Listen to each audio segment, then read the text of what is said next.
आज हम पढ़ने जा रहे हैं कि संविधान कैसे बना। इसकी शुरुआत 1934 में हुई जब एम.एन. रॉय ने संविधान सभा बनाने का विचार दिया। 1935 में कांग्रेस ने इस मांग को आगे रखा।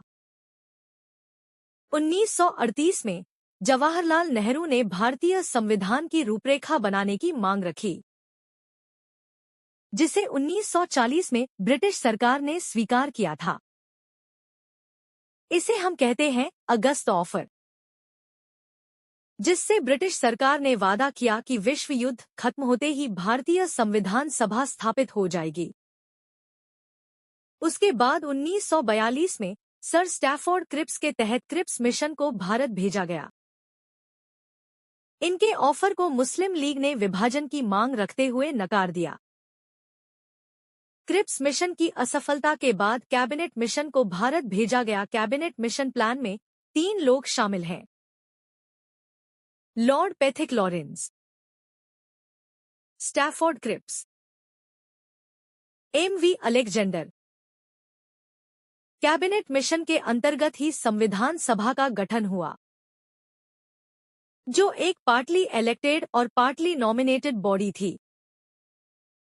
इसमें 389 सीटें थी। 296 सीटें ब्रिटिश सरकार के प्रांतों के लिए थीं और बाकी 96 सीटें रियासतों के सदस्यों की थी। लेकिन रियासतों ने संविधान सभा को ज्वाइन नहीं किया। 296 सीटों में से 292 राज्यपाल प्रांतों के लिए थी और बाकी 4 सीट मुख्य आयुक्त के प्रांतों के लिए थी। इन 296 सीटों में 208 कांग्रेस, 73 मुस्लिम और 15 स्वतंत्र सदस्य ने ली। लगभग 10 लाख आबादी के लिए एक सीट रखी गई थी।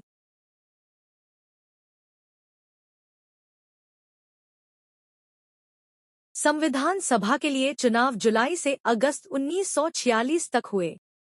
सभा का गठन होने के बाद पहली मुलाकात 9 दिसंबर 1946 को हुई, जिसमें 211 सदस्यों ने भाग लिया। मुस्लिम लीग ने इस बैठक का बहिष्कार किया था। 9 से 11 दिसंबर 1946 तक अंतरिम अध्यक्ष सच्चिदानंद सिन्हा ने कार्यकलाप संभाला।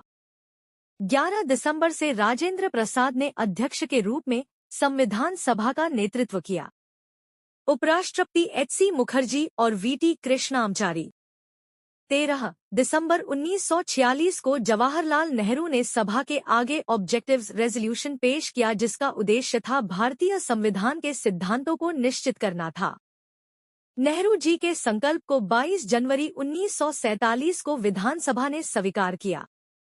28 अप्रैल 1947 को रियासतों ने भी विधानसभा में शामिल होने का निर्णय लिया। इसी दौरान ब्रिटिश सरकार द्वारा भारतीय स्वतंत्रता अधिनियम 1947 लागू किया गया, जिसने सभा को पूरी तरह से संप्रभु बना दिया। और दूसरा, उसने असेंबली में भूमिकाओं को निर्देशित किया। पहला एक घटक निकाय के रूप में या दूसरा एक विधायी निकाय के रूप में। संविधान सभा के प्रतिनिधि जी.वी. मावलंकर और विधान सभा के सदस्य राजेंद्र प्रसाद। ये 2 भूमिकाएं 26 नवंबर 1949 तक जारी हैं। भारत के विभाजन के बाद मुस्लिम सदस्य का पाकिस्तान चले गए। इसी वजह से विधानसभा में 389 से कम होकर 299 सदस्य रह गए। संविधान सभा ने संविधान लिखने के साथ साथ कुछ और महत्वपूर्ण फैसले लिए।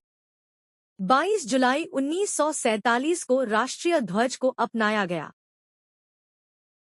मई 1949 में भारत राष्ट्रमंडल का सदस्य बना।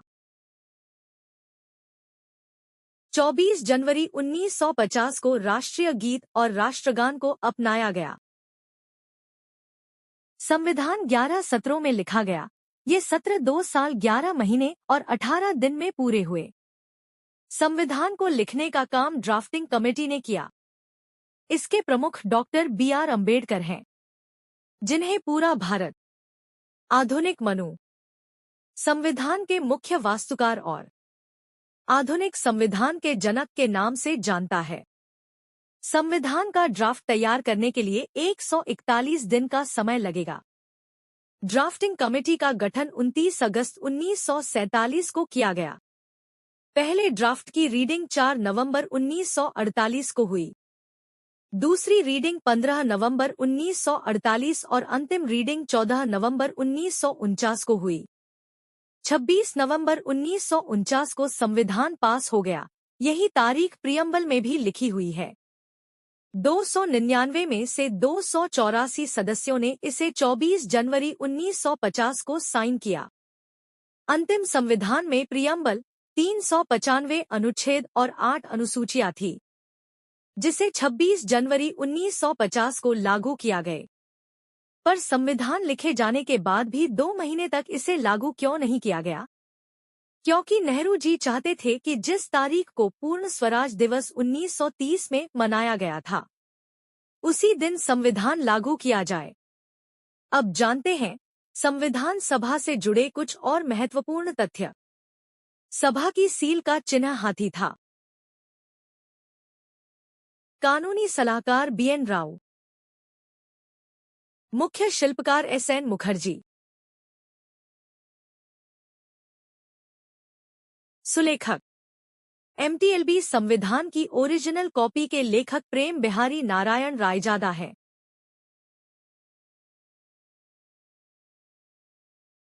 और इसी के हिंदी वर्जन के लेखक वसंत कृष्ण वैद्य। गौर कीजिए कि पहले संविधान अंग्रेजी में ही लिखा गया था। इसका हिंदी संस्करण 58वां संविधान संशोधन अधिनियम के अधीन 1987 में आया। तो आज के वीडियो में बस इतना ही। उम्मीद है आपका वीडियो पसंद आया होगा। इस चैनल को सपोर्ट करने के लिए लाइक, कमेंट और सब्सक्राइब जरूर करें। मिलते हैं और महत्वपूर्ण टॉपिक के साथ अगली वीडियो में।